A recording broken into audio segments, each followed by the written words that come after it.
Yo, yo. What it do? What it be? It's your boy, A-N-T, repping the G, A-N-G, gang. You know we don't play none of that, all of that. If you a lame, you can't hang, bang, bang. It's me, it's A-N-T.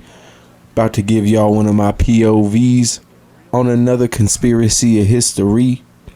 But before I get into today's topic, let me just give y'all a little disclaimer. Give y'all a preface, a preface, if you will. Even though I'm critical of both sides of the political spectrum, that don't mean I'm unpatriotic. Matter of fact, it's the opposite. I love America. I love America so much, I only want the best for it and its citizens. Now, I'm not going to sit here and pretend like I know what's best and I know what the country should be doing, but I do think, and this is just my opinion again, I do think we need massive reforms though in a lot of our systems. Our public education system for starters, our healthcare system for two, federal minimum wage. I mean, off the top of my head, the fact that corporations and lobbyists can pretty much fund government officials' whole career and nobody looks at that funny is very troubling to me.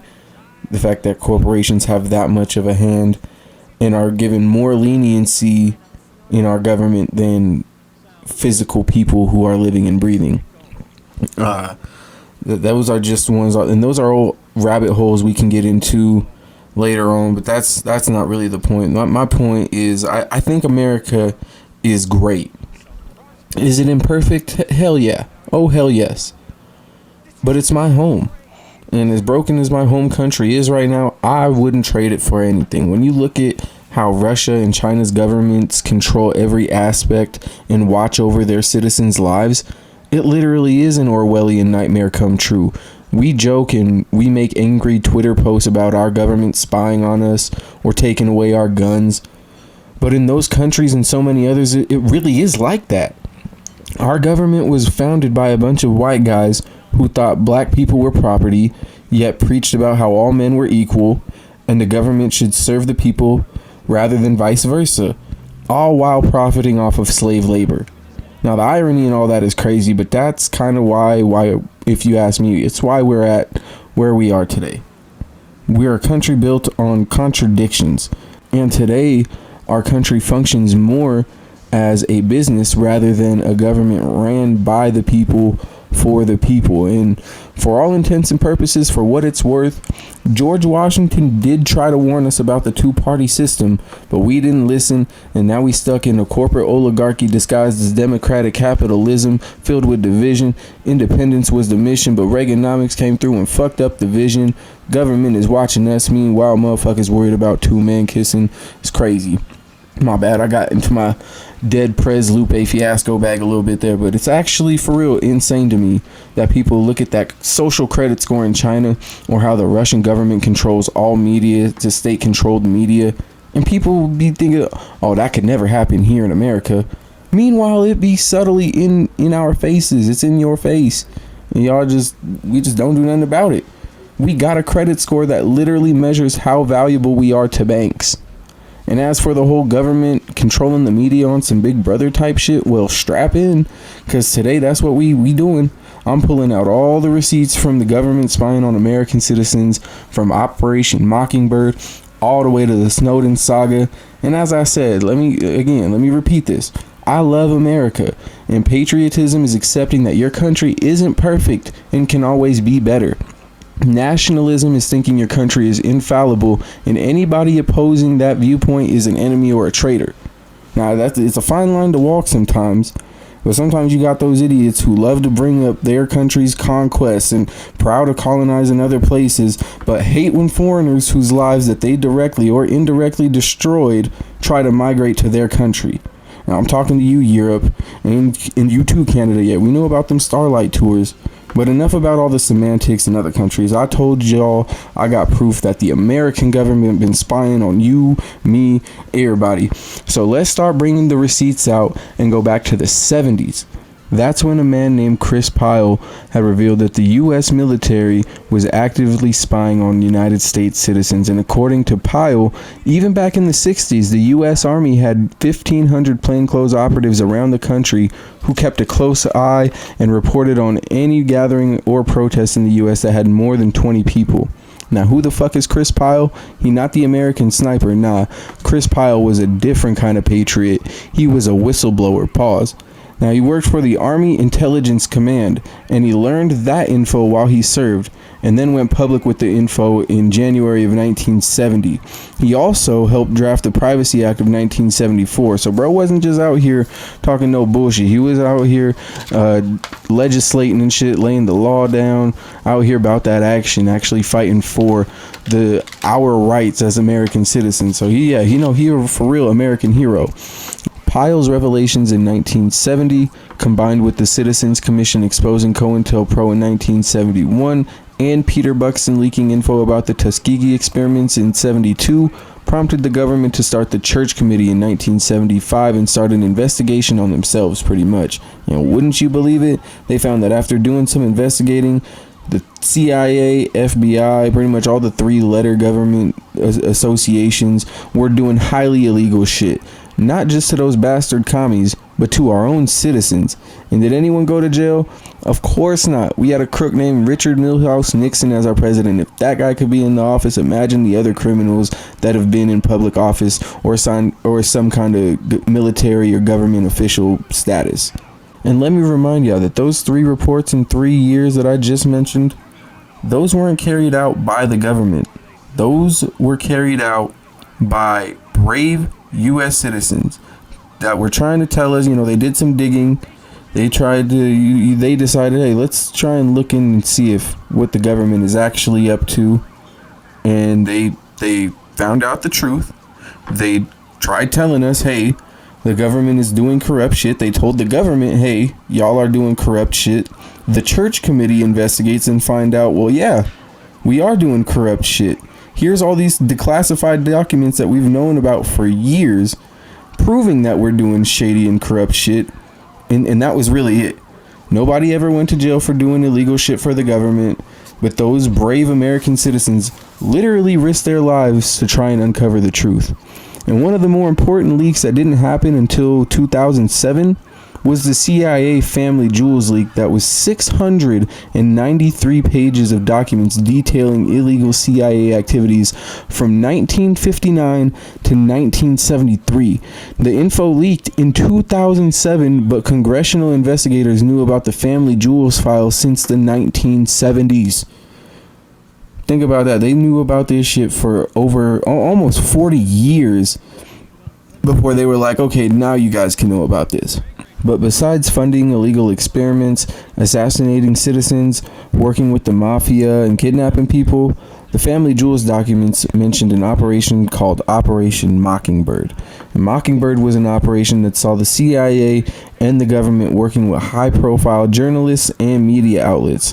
Now, look, I'm fully aware that the Army and government use some of their funding for propaganda. Movies like Top Gun, American Sniper, and Black Hawk Down. If you don't think the government got their hands in the propaganda game, stop being naive.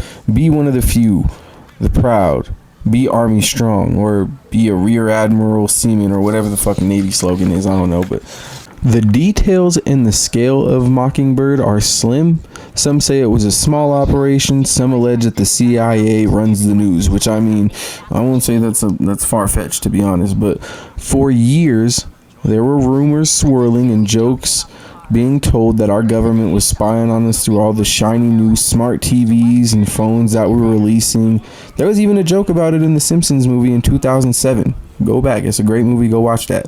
But the Simpsons, of course, predicted the future again, because in 2011, a man named Edward Snowden basically came out and said that the government is spying on us through these new computers, phones, and smart TVs. Now, during this time, WikiLeaks also exposed some of the war crimes that our government was committing in the Middle East. Yeah, you know what the big conspiracy was? Whether or not Obama was American. With no proof, just speculation from a man so racist he was racist by 1970 standards. Now that's racist. That man eventually became president thanks to a QAnon and email conspiracy. Yet there's a lot of proof and evidence that he was conspiring with Russia. And I mean, it's cool that he was conspiring with Russia though, because Hillary's emails. This age of disinformation is fucking crazy, man. But anyways, Edward Snowden was labeled a traitor and a national security threat and forced to seek refuge in Russia. Now, Russia granted him asylum, and he's been one of the most important figures in modern history, even though most people today don't understand what he did or who he is even.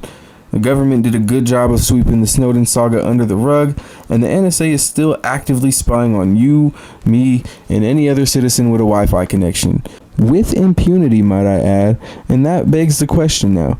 Is national security more about protecting the U.S. citizen, or is it more about being a PR team or human resources for the government, where it kind of acts like it's for our protection, but really it's to protect the company, or America in this case, from liability, and they're there to really spin any negative narrative or even bury it completely? And if you ask me, the NSA and the TSA fit those latter categories. So, I mean, yeah, if you ask me, our government is corrupt as fuck. And, I mean, the fact is that they've been spying on us for at least the past 60 years, and probably longer. I mean, World War I and World War II, I'm sure there were eyes watching. But today, the amount of info the government has at their disposal and the fact that they can invade your privacy at will with no consequence is unnerving to me. And you got those people that are like, oh, if you don't have anything to hide, then you shouldn't be worried. Those people with that mentality would have been really good bootlickers in Germany around 1930s. Just putting that out there.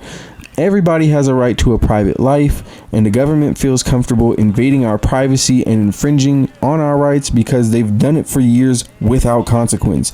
They don't need to be as restrictive or as oppressive as China or Russia because the citizens are oppressing each other.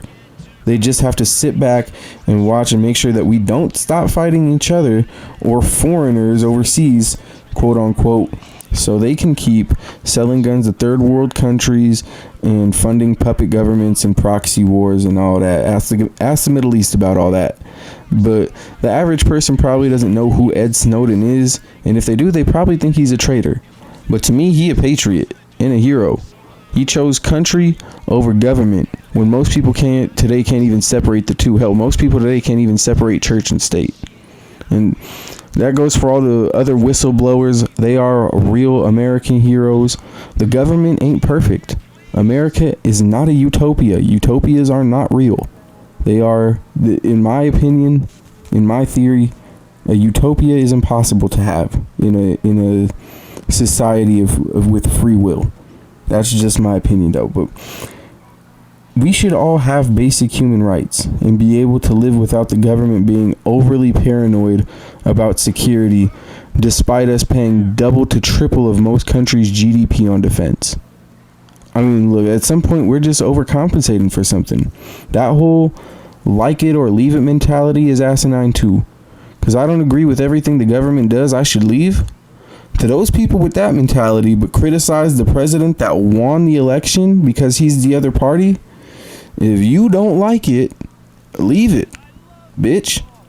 But that's all I got on this video. If y'all liked it, leave a like. If you dislike it, I mean, go ahead. I don't give a fuck if you leave a dislike. I'm out here spitting the truth, bro. The truth gonna be hated. I know it. Ask Jesus. No, I'm just playing. But yeah, go ahead, leave a comment if you like it, or if I should talk about maybe another conspiracy in the future. Give me some ideas, or if you have anything to add, or if I got something wrong or something. I'm always down to listen and have a discussion in the comments and shit. Yeah, go ahead and subscribe if you liked it and you want to see more of this conspiracy content. I got more dropping soon, and more history content, of course, dropping soon. So ring the damn bell, turn on the notifications so you can stay tuned into all the hot content that I got dropping soon. But yeah, it's been your boy ANT. Y'all be safe, don't get smoked, and I'm out. Peace. We have access to an LSPD helicopter. The computer on board can ID pedestrians from a chip in their driver's license. Find Mulligan and Howick, follow him to the lockup. Someone on the ground collects the car. All right, so who does what? You're not needed for this job. Phillips, you're in the chopper. Clinton, you're on the ground. Yeah, I don't understand the deal between you two. Yeah, well, I don't understand the deal between you two either. But you know what? Life! It's just one long mystery. Bye-bye, gentlemen, and stay spiritual. Oh, and Michael, I'll be in touch about your friend, Solomon. All right, good.